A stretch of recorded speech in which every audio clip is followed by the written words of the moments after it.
Today, I'll be talking about something that affects so many of us but is often overlooked: burnout. Push ourselves to be productive at all costs, but what if I told you this constant hustling actually reduces your effectiveness? Stick with me to learn how to avoid burnout and how to maintain sustainable productivity in your life. It is not just about working harder it's about working smarter and take caring yourself so that you could thrive longer. I'm Olivia Ritt. I'm currently a third-year undergraduate student in university. With that being said, today I'm going to be sharing about my experiences of experiencing burnout and the ways that I include to lessen burnout from happening. Although it's not totally avoidable, like majority of things in life, eventually it's just gonna happen at some times. But I am going to share with you some tips and tricks that I've implemented and others that I've heard from individuals that I know. With that being said, we're going to start out with, why does burnout even matter? Well, part of it is because like earlier I mentioned how it's not avoidable, because there are moments where burnout sneaks up on you and you won't even know it until it's just there, and all of a sudden you're just like, oh, I'm at a stage of burnout. This is not so great. And yeah, so today we're going to talk about burnout, early warning signs, practical steps that you could use to prevent it as much as you can, and we'll explore routines that you could embed into your life to have productivity without the burnout. And at this point, I've been saying this word burnout so often, and you may be wondering, what does that even mean? So burnout is a stage of emotional, physical, and mental exhaustion caused by excessive and prolonged stress. It can occur when you're feeling overwhelmed, emotionally drained, and unable to meet consistent demands for yourself. This is different from normal stress and a little bit of fatigue, because normal stress is a short-term form and is usually managed with getting a nice, well-rested sleep or some rest, while burnout is more chaotic and requires deeper lifestyle changes to recover. Now, even though deeper lifestyle changes may sound a bit scary or sound dramatic changes, I will share in this live stream that it's not like big changes you need to make in your life to eliminate burnout in your day-to-day. Okay. And also, burnouts take a lot of toll on the mind and body, to the point where I've listed some physical symptoms as well as some emotional and mental symptoms. So first we're going to start with the physical. You may feel constantly fatigued throughout your day, have headaches, unable to sleep at night, and some people, even because of burnout, it's such a toll on your body, it weakens your immune system, so people may experience that they're more sick or sick for a longer period of time than they normally are. While some emotional signs is the feeling of hopelessness, lack of motivation, and anxiety, as well as some others, but those are the first top three that you will notice. All right. Sorry, I was repositioning my feet here.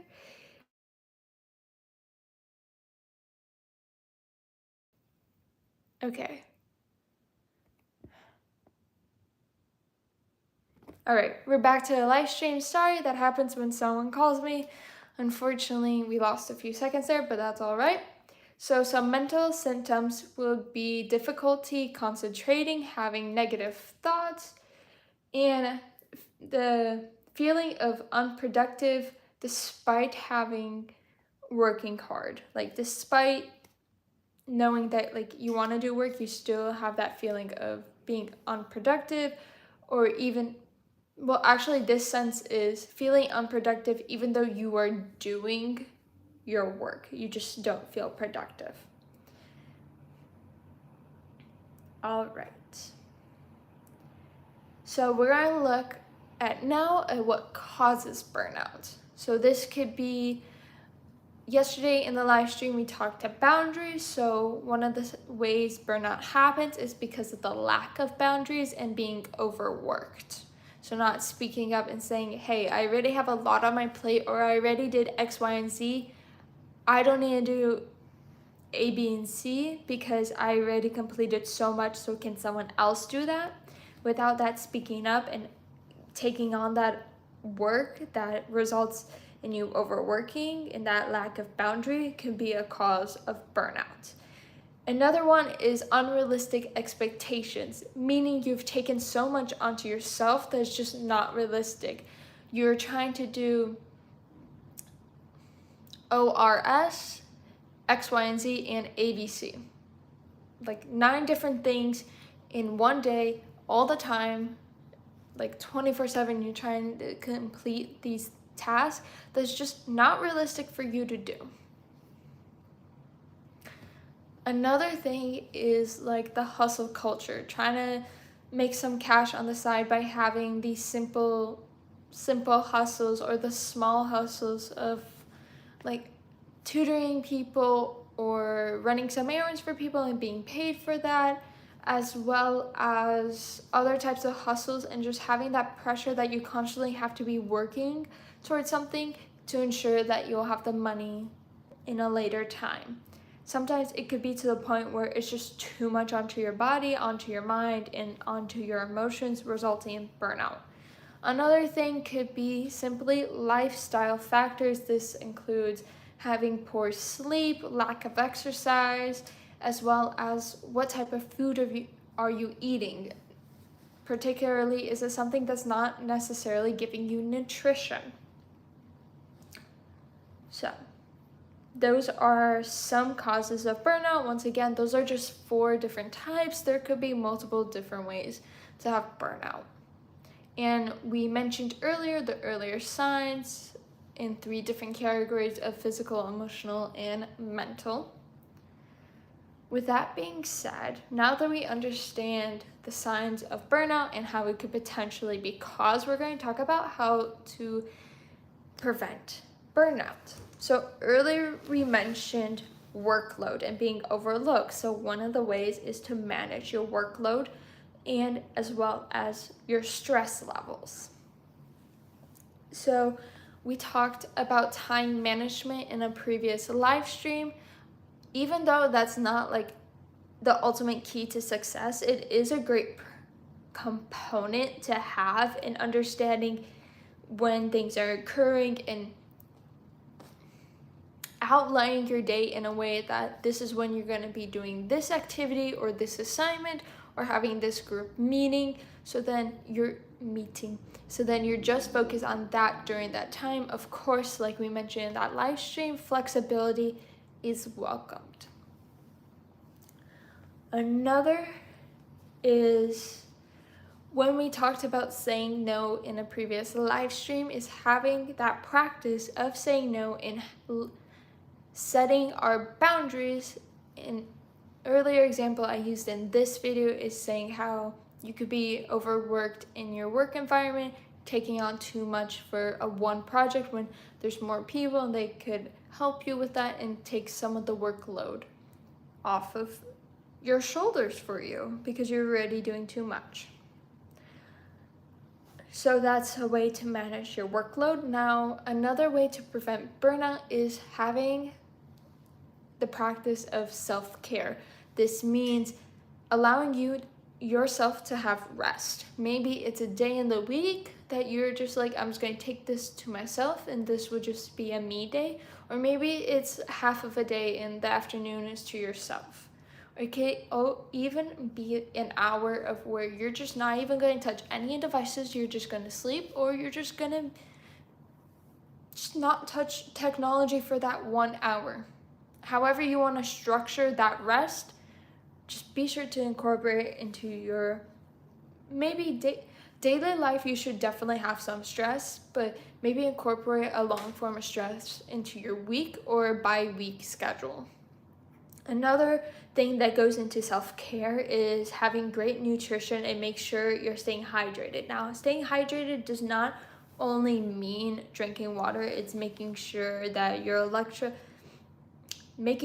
also consuming salt and so sodium, because that is what's in electrolyte, and that's why people put electrolytes into their water, because sometimes water does not have a high level of electrolytes in them, and the reason why we want salt, sodium specifically into our water and into our bodies is because when we're sweating, whether it's in our sleep or throughout the day, we are not only losing water, but we're also losing sodium, which is sodium, and chloride is salt. I'm pretty sure, if I'm wrong, hold on. Salt compound formula, sodium and chloride make salt or table salt. And so we're losing that when we are sweating.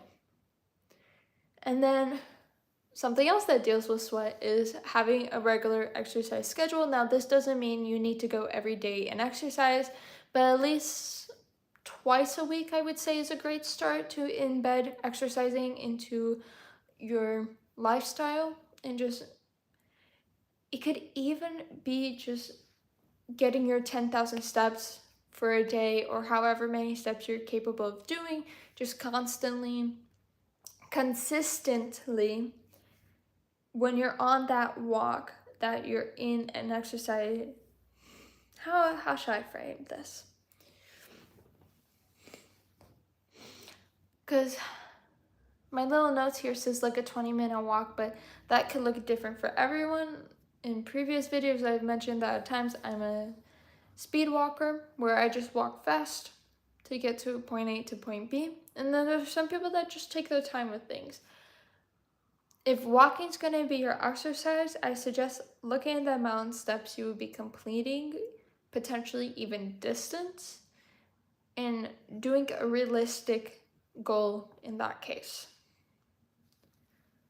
And then talking about realistic goals, another way to prevent burnout is because earlier we mentioned unrealistic expectations. A way to prevent burnout would be setting realistic goals.